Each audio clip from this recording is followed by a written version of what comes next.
Uh, David, we've done some introduction of you and your program, but I want you to feel free to say more about yourself and the MED program and how it relates to our time together. So without further ado, David, I'll turn it over to you. Perfect. So you already know who I am. I'm David Stevens. I am the director of our neuroscience programs and professor in our Master of Education.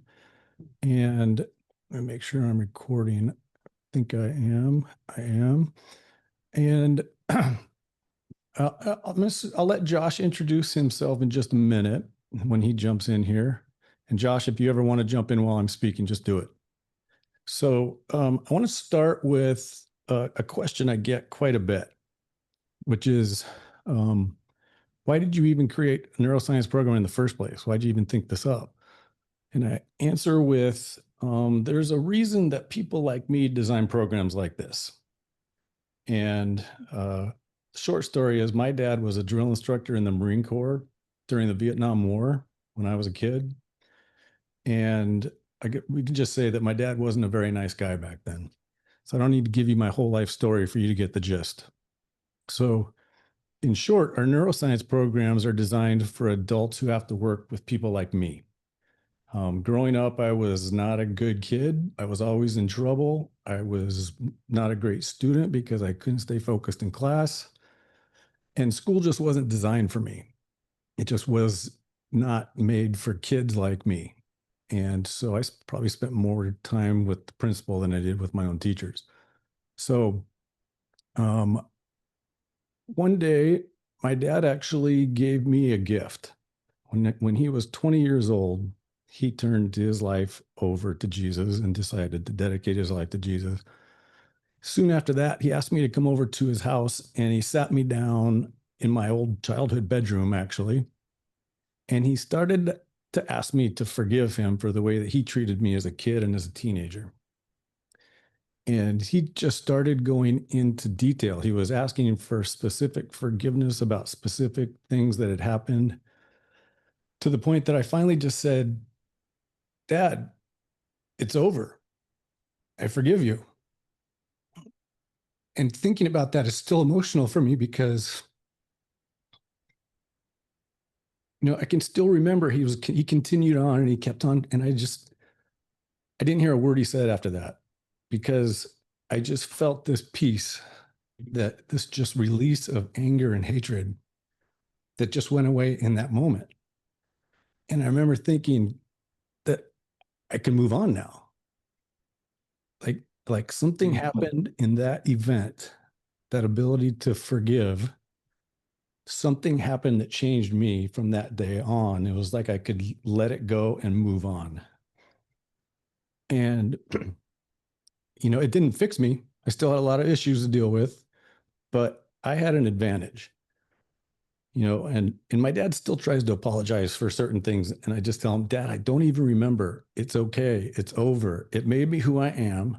And I'm thankful to God for the life that I've had because it made me the person I am today. And I'm doing what I'm doing because by his grace, I survived it. And God's given me all the ideas and things that it takes to be doing what I'm doing right now. So it's pretty cool that I can actually be thankful about it, because most people don't get that. Most survivors of trauma don't get that gift of having the chance to forgive someone who wants the forgiveness and asks for it. Most people don't get past the anger, past the bitter feelings, the deep hurt. They can't get over it because forgiveness is a huge part of that. So I am one of the lucky ones, and I'm in the minority. That doesn't happen very often. So that's pretty much my motivation. That's where it all came from. I designed the program when I was teaching at Pepperdine, and the faculty thought there was no need for a trauma program, especially in education. And I said, well, it's not something that's going away. Trauma in education, trauma in ministry, trauma in all these different industries is not going away. The way the world is, it's going to actually continue to grow.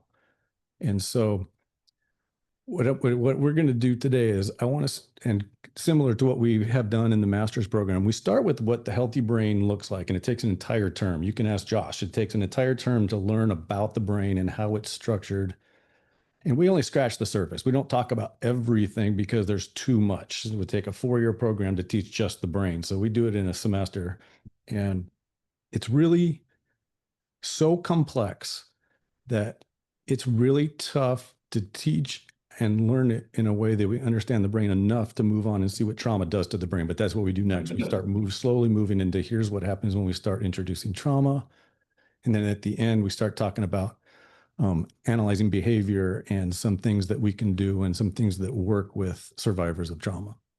So I'm not going to go through an entire brain model with you today.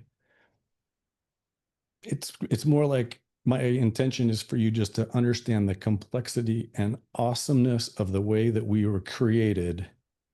And with that deep appreciation, have a little bit of understanding of what's going on when stressful events and trauma occurs. So first thing is really important to remember is the way that we were created in the womb. We're created from the bottom up. First, our nervous system starts to develop. Then our brain stem and our limbic system in the middle of the brain.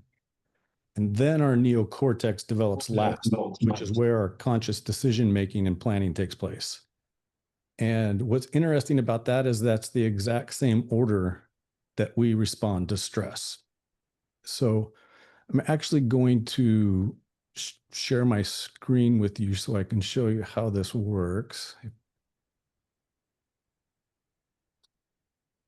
And I hope that it.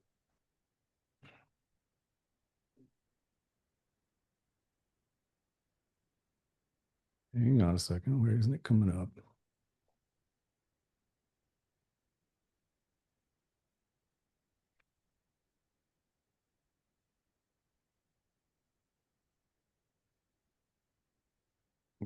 Okay.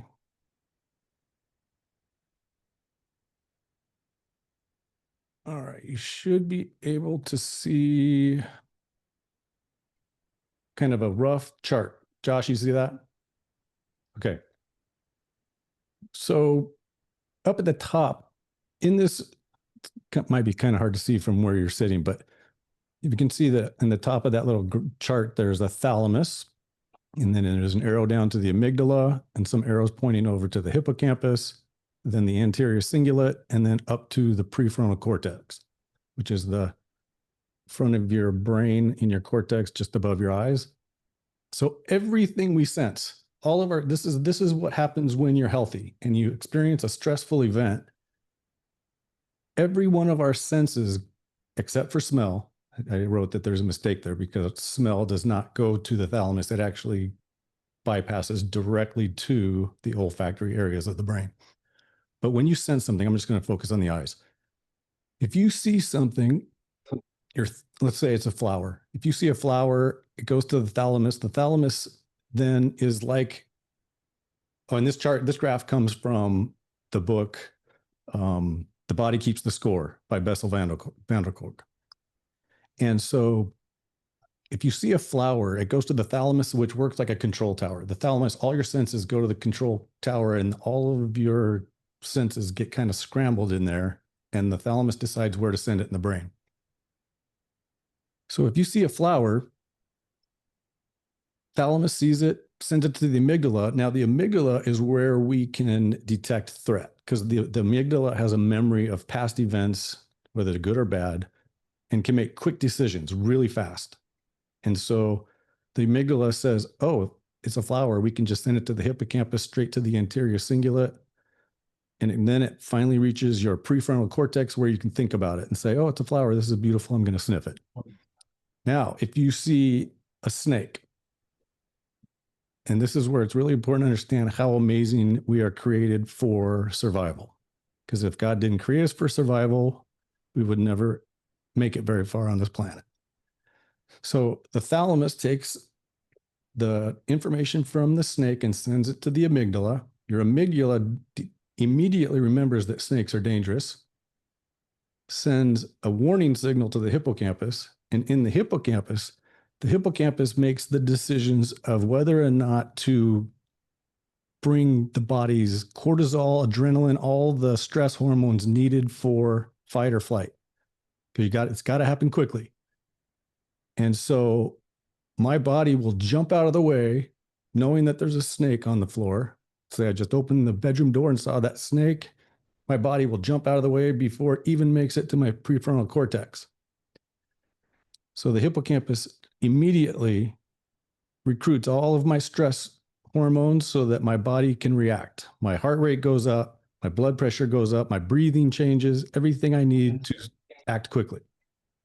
It sends the information to the anterior cingulate where decision making that's really responsible for emotion control, decision making.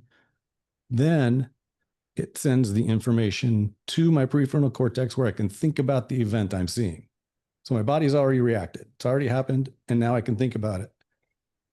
Now, let's say that it was my belt on the floor that I mistook for a snake. And this is what happens in a healthy brain. You immediately realize, oh, it's not a snake. I didn't have to jump 2 feet backward. And all of these good things start happening in your brain. BDNF is brain-derived neurotrophin factor, and that's the main chemicals that are, it's like detergent. It comes through and it washes out all of the harmful stress hormones out of my brain. I go back to a regulated state. I can relax, and I go back to homeostasis, back to the way I was before the scary belt caused me to jump out of the way. So what happens with somebody who has experienced trauma is that not only an event like this, but very minor events trigger the same system. But once they have a chance to think about it, they're unable to bring down their stress levels, and the stress remains in the brain, causing damage, causing actual scarring and brain damage. So the hippocampus is really important. It's probably the most important part of the brain that we discuss in this program, because if you can picture a potato with cloves stuck in it, or a ham with cloves stuck in it, that's what the hippocampus has. Sensors all over it because it needs to react to stress quickly so that it can make all of this stuff happen so that we can survive. So God designed this incredible survival system with a hippocampus very sensitive to stress. And that's going to be really important when we're working with survivors of trauma. And I'm going to stop sharing this for a minute. Actually, I can probably leave that up for a second. Josh, am I still sharing? Okay, so, I mentioned BDNF, brain-derived neurotrophin factor. Part of the problem with having too much stress is BDNF actually produces, or the hippocampus actually produces BDNF. So here's the problem. Studies have shown that stress from chronic stress in survivors of trauma reduce the growth of the hippocampus. So on average, a trauma survivor's hippocampus is about 30% smaller than a healthy brain. Now, think about the implications of this. The hippocampus is central to learning, memory, emotional safety. Those are 3 things: learning, memory, and emotional safety. If that's what the hippocampus is responsible for, and survivors of trauma have a smaller hippocampus, kids who have experienced chronic stress have 3 strikes against them on the first day of school. Kids in your Bible studies have 3 strikes against them on the first day that you get them. And parents, teachers, pastors, anyone who doesn't know this tend to, we live in a punitive system, and we tend to punish them for this and react to them inappropriately because they can't listen, they can't learn, and they can't behave according to our social norms. And that's a really big deal, because when we don't react correctly or we punish them for certain behaviors or inabilities, we cause more stress, adding to the problem that they already have. And so when survivors of trauma can get triggered and take a long time to come out of that red alert state. And some whose hippocampuses have shut down creating BDNF. So the more damage the hippocampus suffers due to stress, the less it can produce BDNF to produce the actual chemicals it needs to heal itself. And so after enough stress, chronic stress, the hippocampus can stop even creating BDNF altogether, and they live in that red alert state, that danger arousal red alert state. So these kids have unhealthy heart rate variability. We call it HRV, and we can measure HRV. We can actually hook kids up to a monitor and show them on a computer screen how their heart and their breathing are out of sync and how it's not healthy. And what's sad about that is we can actually predict a kid's future health as an adult if they have unfavorable HRV. They have a bad heart rate variability. They're more susceptible to cancer, all kinds of brain diseases, alcoholism. There's all kinds of issues that we know these kids are likely to deal with. So unfortunately, we all live in a society that functions on cognitive processes, which are top-down processes. Our feelings, our emotions, they're not, these are the bottom-up processes because our feelings and emotions come from the way that we were developed in the womb, from the spinal cord, the nervous system, to the limbic system, to finally the cortex. But our feelings and emotions are the language that we use to tell others about our physiological state and whether we're safe to even be around. And so trauma actually messes up our social interactions, our ability to be social.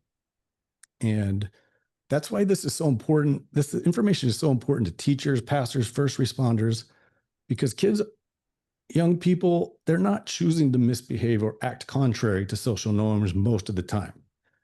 Their behavior is likely to be tied to their autonomic nervous system, and they're unaware of it. They don't even know that they're acting in a certain way. It's just their norm. It's who they are. And I think that anyone who works with young people should be able to read their language of behavior to help them regulate. And we call that co-regulation, the ability to be with somebody in a way that helps them bring them back to homeostasis. And this is where we have a problem, because teachers will call me, people will call me all the time and say, here's my situation. This is what I'm seeing. What should I do about it? And I have to tell them there are no Band-Aids. There are no fix-its. There are not things I can say, try this and it'll work, because I would have to watch a kid myself for probably a month, get to know and become close to a kid for about a month to see what kinds of things I might think might work. And I'll try something and it probably wouldn't work. So we would try something else. And it's kind of a partnership. You're not doing something to the other person. You're working with them to figure out what's going to work. You actually have to teach them about what's going on. And so when I tell them that, they're like, well, so now what? And that's really difficult. So I'm going to show you guys something that it's not a Band-Aid. It's more of an idea that actually can work in most situations. I'm going to share something. Actually, I'm going to stop sharing this.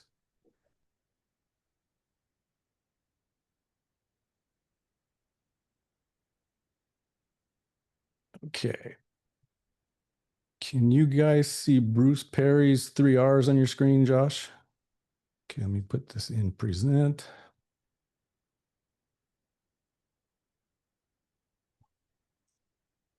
And Wendell, are you guys able to see regulate, relate, and reason? Yes. Okay.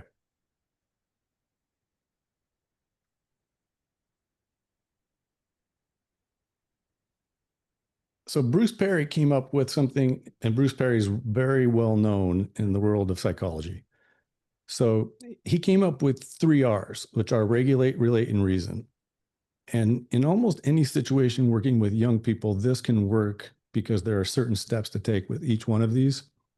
And whenever we see aberrant behavior, something that doesn't fit our social norms, that is making us upset, it's making others upset, we need to have a plan. You can't just react to these situations because you probably will react out of anger or frustration. So let's talk about each of these. First, regulate. What this means is you have to know your person. We need to know exactly what helps a person regulate so we can co-regulate. So we might have to have conversations with them, with their parents, just know some things about them, talk to them about what kinds of things actually help them calm down.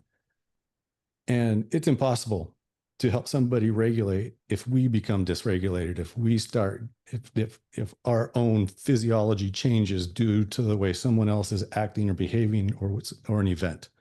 So it is really different for everybody. You can try breathing exercises, meditation. Some kids, younger kids, need touch. When they get into teenage years, if they've been suffering trauma long enough, they probably want nothing to do with touch or even proximity. They don't want to be too close to people. So, got to know your person. A lot of kids like to walk or get a drink of water. Citing things helps. Singing something, it's different for everybody. So you just got to know your person and try different things. So that's first thing you have to do is help the person regulate. When he's talking about relating, it's talking about loving your person. Assure the person everything's okay, all is well. I still love you, and we're going to get through this together. They have to know that this isn't something that you're seeing as bad, because these young people get labeled as bad and they start thinking they're bad when they act like this. So they just need to know that it's okay. We're going to do this. We're going to figure this out. Then when he talks about reason, that's the last step. Once you've helped the person regulate, then you've loved the person and you're able to have a relationship in the moment, then you can reason with them and address the current situation. So we can have a conversation about what just happened, what it looked like, get their perspective, give your perspective, have a conversation so that you get to the same place. And then at that point, you can come up with a plan together for what's the next episode, the next time it happens. And that's really important to know that they have to be a part of that. You can't just tell them, here's what we're going to do. They need to say, and they need to have some say as to what we're going to do next time so that we can actually try that again. We'll try to get to that point as a team. And so Mona Delahook, she came up with things to look for because it's hard to read behavior. We're not all behavior analysts. So she color coded them. And when somebody's in the green state, they are in a safe state. And it's all about safety and creating safety. The eyes look directly at people, the body's relaxed, face is expressive and smiling. So you can just tell when somebody is in their green state. The red state is the fight or flight state. And that's when the nervous system is taking over, and we call it the red zone. And the eyes might be squinted. They might be looking around the room. Body is constantly in motion. Their voice gets louder. Sometimes they laugh out of control. They just can't stop laughing about things. And that's a big problem for teachers. They hate it when kids can't stop laughing in class. And sometimes they don't realize that that's actually it could be a nervous system response. The blue one's the toughest one because it's hard to notice. It's the shutdown stage. And a person's eyes can become glassy. Mouth is turned down. Body could be slumped or slouched. Voice is flat or quiet. And working with that is very difficult because if you're in a social situation and somebody's in the blue zone, they just seem tired. They just seem kind of out of it, but they're not disruptive. In a classroom, they're not disruptive, so they're not getting in trouble for it. These kids go unnoticed. And so a lot of the students in our program are trying to do research on teachers who have worked with students of trauma. And that's one of the most difficult things is identifying students and kids with trauma because a lot of them don't display any outward behaviors. So that's a tricky one. Now, the problem is most of us go straight to reason when we see behaviors. We skip the regulate, we skip the relate, and we skip straight to reason. And you cannot reason with a survivor of trauma who is dysregulated. It's just not even possible. They can't hear you, they can't respond to you, they're in survival mode, and everything just gets worse. We see that a lot in high schools. Teachers trying to reason with somebody who's dysregulated, it just escalates, it gets worse, and they get punished for it. So I'm going to stop sharing that. Josh, did that stop sharing? For some reason, it's not telling me this time. Okay. So if everybody could be trauma responsive and read situations, we'd be able to say, is this top-down conscious defiant behavior, or is this behavior bottom-up subconscious, unconscious stress reaction? And this is why I believe that trauma responsive education should be in every teacher prep program, every seminary, every police academy, but it's not. It's the one thing that we ignore, which is really, it doesn't even make sense to me that it's not in teacher prep programs, because it's the reason we have this master's program. So many teachers don't know what to do with these people. And, it's not easy to deal with. It just isn't. So it's 11:25. I could take some questions and then we can let Josh jump in.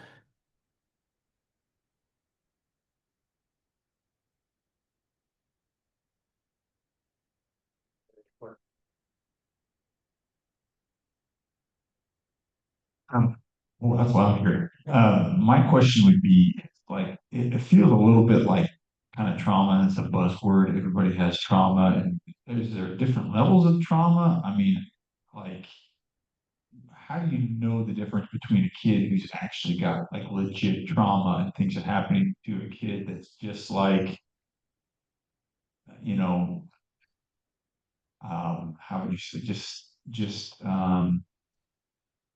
using it as an excuse to do what they want to do, kind of thing. Does that make sense? Yeah. And that's one of the things that makes this such a difficult thing to deal with, because we've all experienced trauma. Everyone has experienced trauma. There's not a person on the planet who hasn't. We're designed to experience trauma and survive it.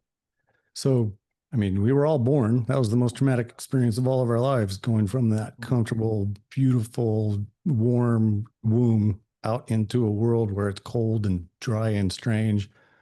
So, what's important about that, though, is that the first person that met us is our caregiver. And we need, from the very first seconds that we came into the world, we needed community. We needed another person. We needed touch. We needed to be cared for. And that's who we are as humans. That was our first experience with our humanity on the planet. And we were created to need that. That's part of our humanity. So I would say, even when we think a kid's making excuses, we have to remember that that kid, that young person, that young adult needs what we all need, which is that relationship. And it's easy for us to get frustrated and say, you're just making excuses. You just need to actually focus, try harder, whatever. But if we can step back and really think through the situation, everybody responds to love the same way.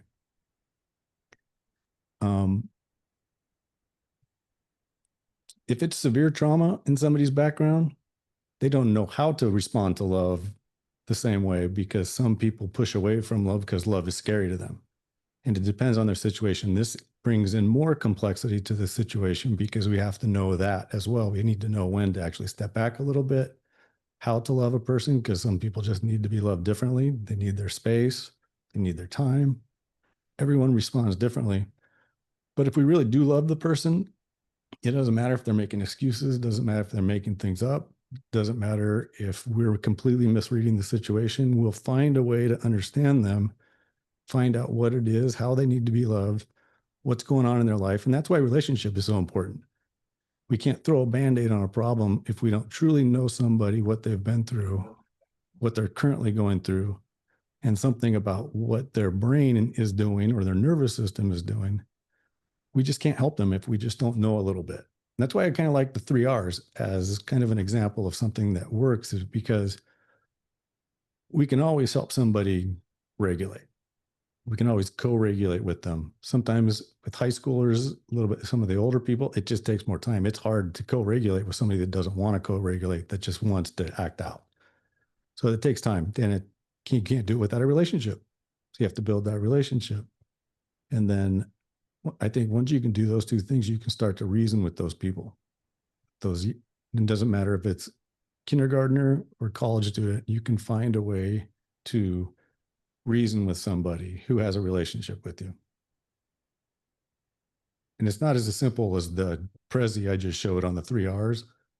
I mean, that relationship building is the toughest part because it just takes so much time. That's why there are no Band-Aids. It's just everything. I mean, it takes a lot of time and effort on our parts, and it's not simple. And it can be draining. And teachers will say, well, how would I do that with one kid when I've got 32 others in the same classroom? And it just takes some creativity and it takes some thought. And that's where I'll tell people brainstorm some things that I would do. But yeah, that you're asking a tough question because there are no easy answers to any of this stuff. And another thing I tell people is, hey, come join the master's program if you really want to know. Can I chime in? Sure, jump in there. Yeah, I mean, I agree with Dr. Stevens. The 3 R's will work for everybody, even people that are holding up trauma as a reason why they shouldn't be held responsible for their behavior. Obviously, they need to be held responsible for their behavior, but they need to be met where they are first. Help them to regulate, and then, then you can relate with them and reason with them about why, that's going on. I was a youth pastor for 7 years. I had 150 kids in my youth group, but I still knew the kids that were going to be trouble, and you do too. But instead of treating them as trouble, try and find out what's going on with those kids and build a special relationship with them so that you'll know just instinctually when they're not okay and when they are okay, when they can be, you can just look at them and say, knock it off. And when it needs to be, you know what? Can we step into the hallway for a minute? That kind of conversation. Yeah. I taught high school. I was a youth pastor for 2 years. I taught high school. I've taught elementary school. I've taught college. And I used to ask that all the troublemaking students be put in my class. And this was even before I knew most of what I know about working with them. But one thing that was really important to me always was making them feel safe, building relationship. And once I built that relationship, it was just different. Because the kids that were knuckleheads, I could say, hey, knucklehead, knock it off. But if I called a kid a knucklehead that didn't have a relationship with me, he'd go home and tell his parents I called him a name in class. So it all comes down to those relationships.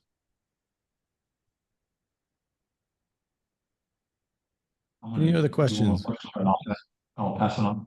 Is there, like, in my mind, like if someone is sexually abused or physically abused, that seems like that would have a greater impact on the brain than maybe living in a dysfunctional home, let's say. Not that there is trauma, but is there levels to that, or does it not matter if trauma is trauma kind of thing?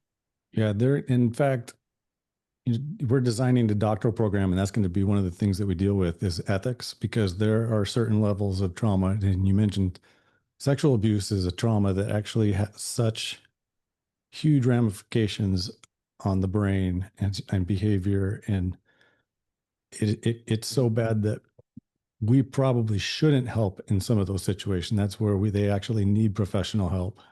And that's where we need to find somebody else that can help us, even if we're trauma responsive. There are points where we have to say, there's probably nothing I can do for this person because this is severe. this goes beyond trying to help somebody understand themselves and be able to regulate and co-regulate with me. This goes beyond any of that.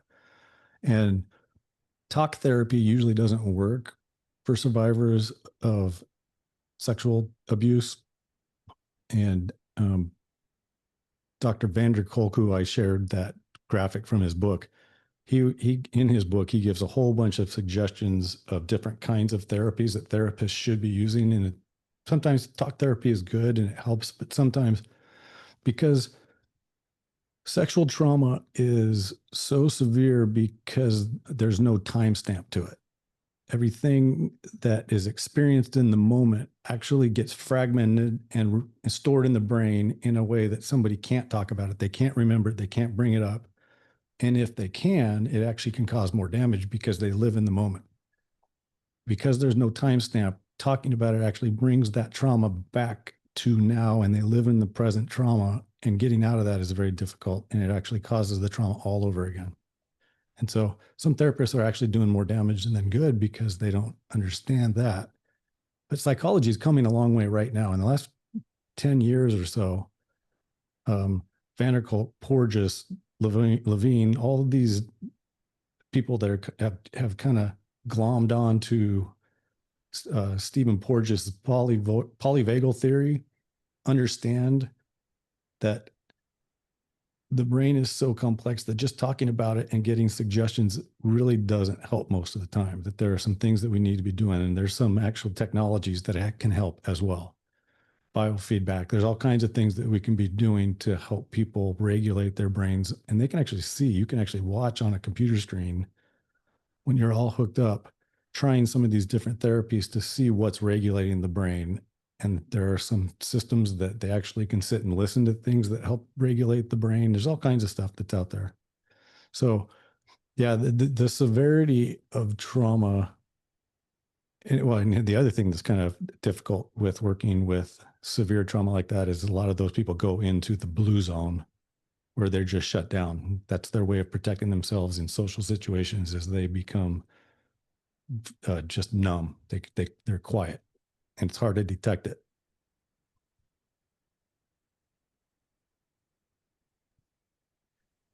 Yeah, I mean, I would say also, you guys, it's not your job to diagnose trauma or not trauma, but just to be a place that's safe for people who have experienced trauma.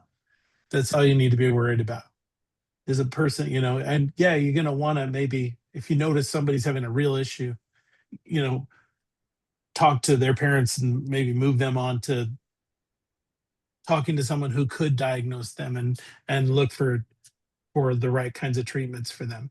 But in a church situation, it's just about building a relationship with them and trying to be a safe place for them, and not worrying about the rest of that. That's, beyond beyond our pay grade as pastors. Yeah, and I'll jump in on that because you said the main word, which is safe, creating safe places. And to create a safe place, not just us being a safe person, but even understanding the physical environment that we're in with survivors of trauma, because lighting in the room can be an issue. Sounds in the room can be an issue. As an adult, I still can't stand the sound of a fan or an air conditioner. Those are triggering to me, and I can't focus. I can't relax. We went to dinner a couple weeks ago, and there was a big fan in the corner, and I couldn't even have a conversation with my wife and daughter the whole time, because the whole time I just wanted to get out of that restaurant. So there are just certain things about the physical environment we need to be aware of. Most classrooms have lighting like the room that you're all sitting in right now, and kind of that fluorescent lighting can be triggering. So schools are built next to busy streets. Sometimes that can be triggering. There's all kinds of stuff. The way the seats are arranged can be triggering.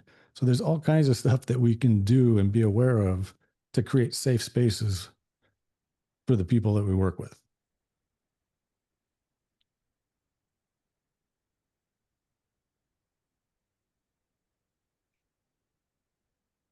Anyone else have any questions? You saying that is a little overwhelming because where do you even begin to know? Where do you even begin to figure figure out how to create a space that is safe when you're dealing with so many different people who have so many different types of trauma. Yeah, it's not easy. There's really not an easy answer to that other than just getting to know everybody and finding out what it is that's bugging them. And if in a conversation, a, let's say a ninth grader says, I just can't focus. You just got to get this. So what do you think it is? What's making this hard for you to focus right now, and kind of guide them through it? What do you hear? What are you seeing? Who are you sitting by? Would you rather sit in rows? Would you rather like to sit in small groups? Do you want to sit by yourself? Do you want to come sit next to me? There's all kinds of things. You just got to keep asking questions until you kind of figure out what is at the root of what is dysregulating a person. And it just takes time. Yeah, you got to listen to your students. I know that it can be, and students can of course be a little ridiculous about some of this stuff sometimes, but you got to listen to them and take them at face value, at least at first. If a student's coming to you and saying the way this room is laid out, or the person I'm sitting next to, or whatever, it's making me uncomfortable, they may not even have the language to say, I'm triggered or whatever. They're just responding in a way that shows that they're uncomfortable. You got to listen to them. And I know when you're trying to put something, an event together for a large group of kids, to think about individual people in the room that's a lot. You're right. It's overwhelming and it's hard to do. But just keeping things flexible enough that you can recognize somebody has a need in the room, and you can maybe, and you can allow them to have a little bit of flexibility in that, is just, that's where you got to begin.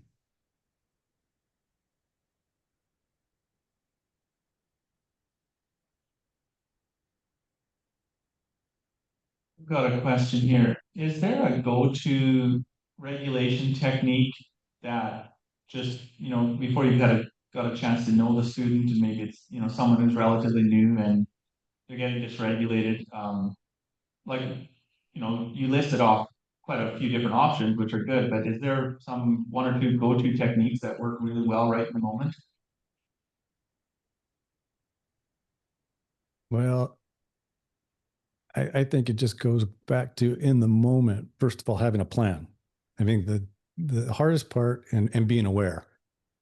A lack of awareness and no plan with what you're going to do, and not thinking through what you're going to do in any situation, that's the mistake most adults make working with young people, is because then we just react instead of being proactive about how we're going to address the person. And I just, for example, I had a student who should have been in a special day school because he was violent, and he had actually hurt teachers at the school before, but his parents refused. His parents were adamant that he stay in the regular classroom. And so my plan was to put him next to the back door. And I talked to him. I said, and he would tell me that he actually blacked out sometimes in class because he would get so angry over little things that were happening. And so our plan was, hey, you just need to, if you start feeling it, you can walk out and go get a drink of water. And I'm not even going to care. I used to keep an orange cone by the back door, and I would say, just take the cone with you so I know you're gone. Hold the cone up so I see it, and you can go right out the door. And so that was my plan. And I thought it was a pretty good plan. What I didn't realize is it affected other students who wanted to go out the back door and had to walk by him. And so one day a girl even said to me, can you walk me to the door? I need to go to the bathroom. And I realized I need to create a safer environment for some of the girls in my class that were actually afraid of him still, because they were in a class with him where he was violent. And so it gets complex and it's very difficult. And so I told him, I just said to him, I said, would you mind just sitting next to me so you can just tell me every time you're going, and I always know you're out the room. I even said, you can even, anytime you start feeling anything, just go for a short walk, get a drink of water. The other teachers know that you'll be out there in the hallway. So not only going in with a plan, but then being flexible, because we really do have to be flexible, because survivors of trauma in our classroom with their behavior doesn't just affect the teacher, it affects everyone in the room. And we've all had them. doesn't matter if you're doing a youth group session, if you're teaching a congregation, the survivors of trauma can be a pain in the rear end. And my wife still tells me I'm a pain in the rear end. She won't even let my own kids sit with me in church because she knows that I lose focus after 2 minutes. I start screwing around with them. One of them can make me laugh. And I know pastors don't like that kind of stuff. We expect everyone to sit quietly and listen to us. But there are people that just cause trouble and they're tough. And so having a plan is one thing, being flexible is the most important thing, I think, after relationships. Relationships is the first part.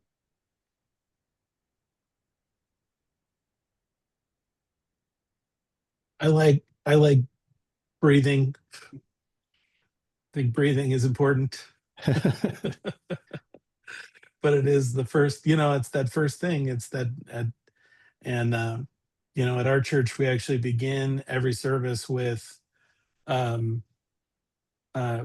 we all just stand with our feet planted on the floor and take 3 deep breaths together before we do anything else. Just to end one space and begin something new. And I've had several people in our church tell me how much they appreciate that. Just it's 30 seconds, but just that moment of nothing else is happening. I'm just going to take 3 deep breaths together with everybody else, and then we can move to the next thing.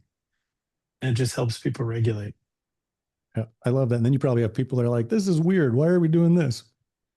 Well, I told him, I said, it's Dr. Stevens' fault. He told me I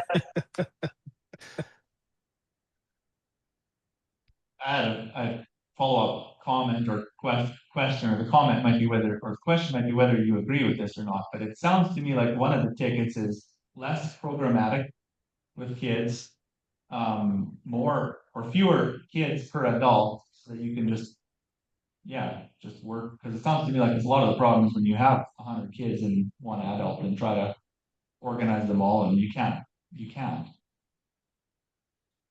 No, and actually that's why I love grouping kids in any learning setting, because when they're grouped, then they can help co-regulate each other. And actually, I think it's important to start teaching this to kids at an early stage so that kids know what they're doing. So that kids know that we're social beings, we're responsible for each other. We all have mirror neurons. We all affect each other. And I always teach young kids to young adults that every time you walk in a room, you affect everybody else in that room and we change each other. Can't have a conversation with someone without becoming different.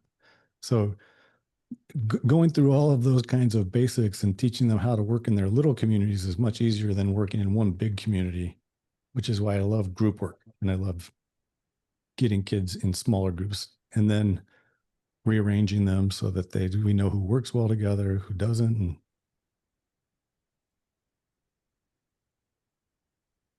generally, I would agree with the statement that you made. More adults, the adult to kid ratio needs to be different.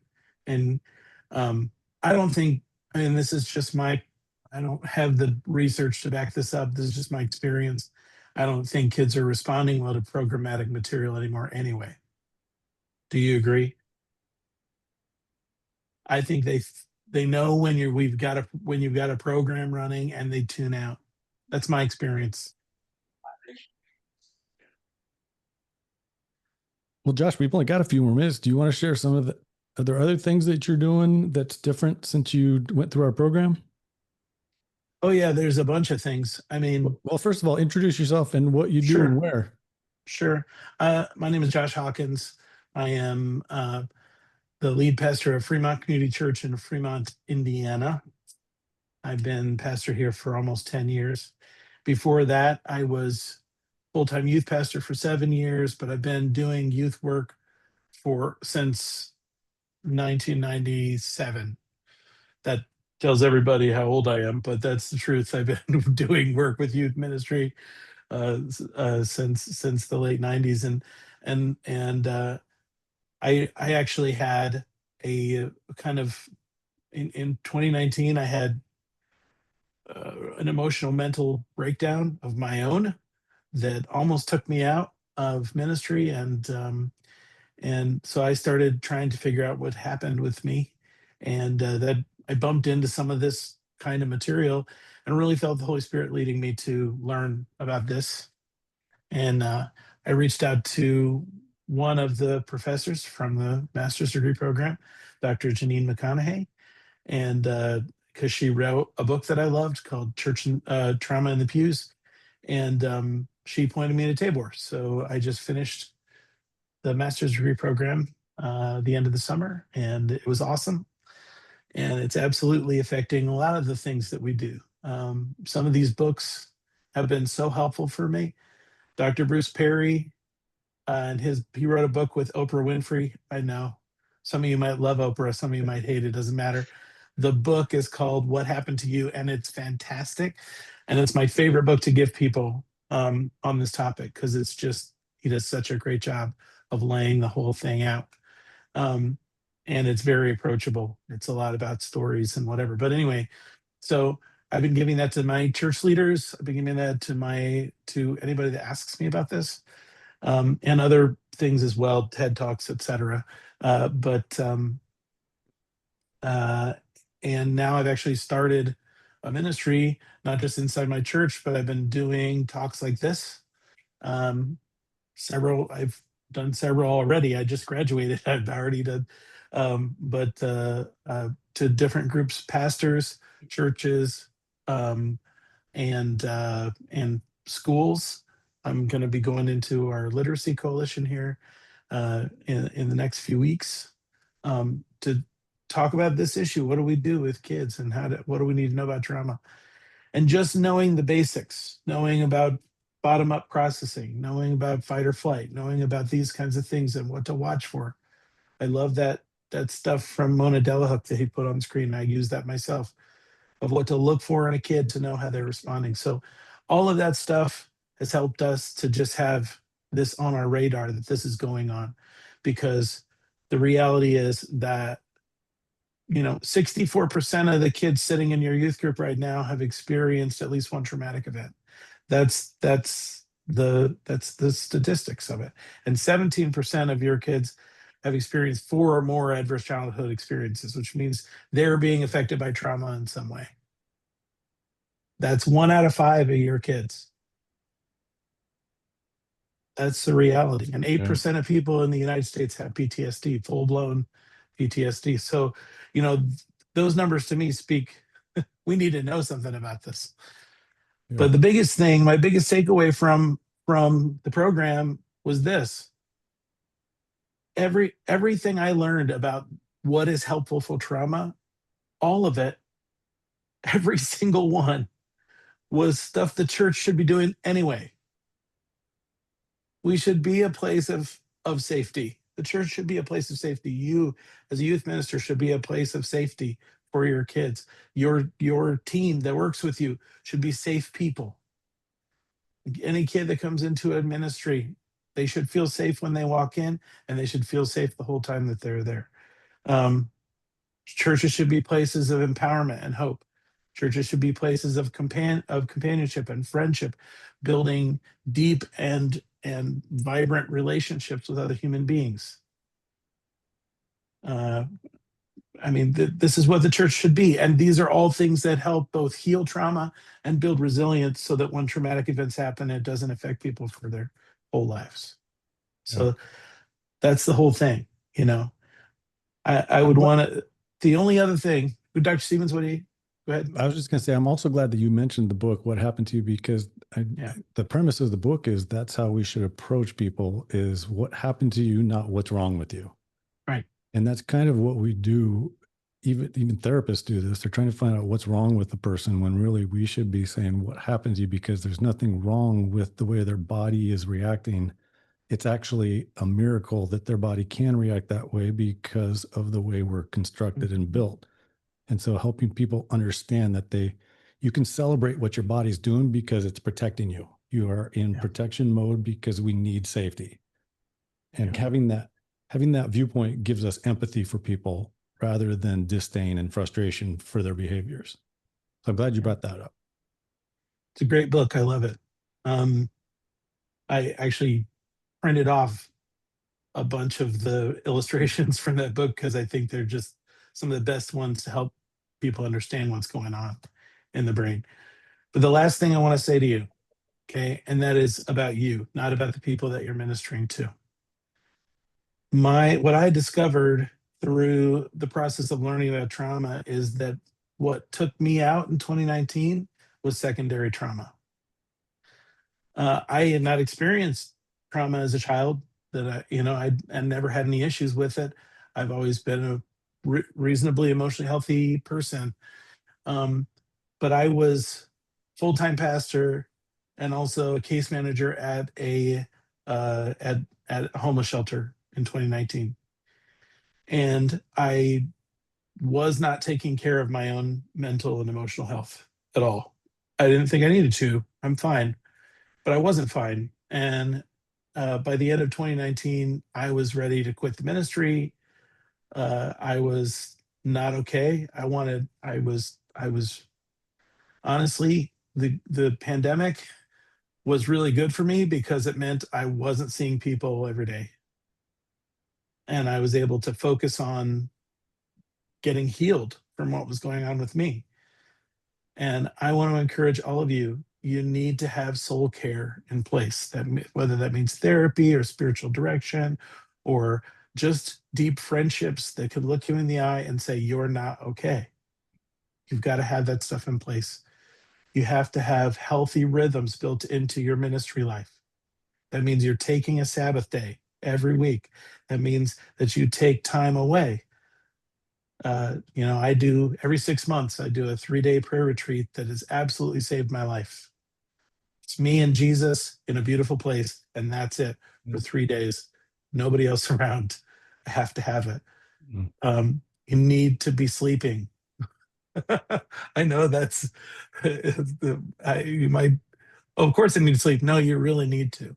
I remember when I was youth pastor, I lived on pizza and Mountain Dew. Don't do that to yourselves. Okay. Pay attention to your diet, pay attention to how much sleep you're getting, because that whole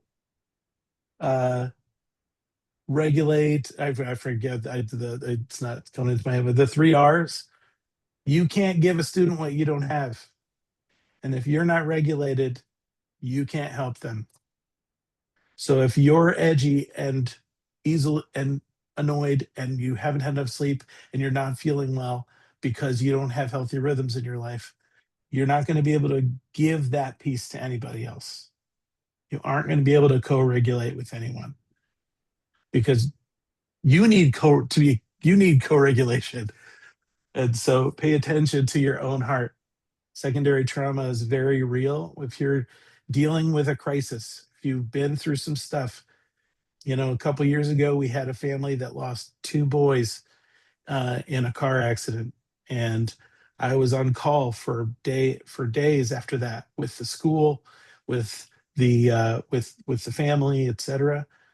And it wrecked me for weeks. And it's because I didn't know what it was doing to me. That kind of stuff is where you're going to be. That's the pastoral call. You're going to be in that place. And by the way, pastoring, the job of pastor, my friends, was built to destroy your emotional health. I'm sorry, but it's true. We put our whole heart into people and they might walk out. We work overtime for them because they need us, and then things fall apart. Take care of your own soul. That's it for me. That's actually a great segue for Ken this afternoon at 1:00, because he's going to be talking about the stuff for pastors, because he was a pastor of 2 large churches for a very long time. So he's going to get into all that stuff. He's my favorite neurotheologian, but that actually is a really good segue, because working with people is draining. Working with students in the master's program is draining because we draw Except for me, though, right? No, you were perfect. We draw a lot of trauma survivors, naturally.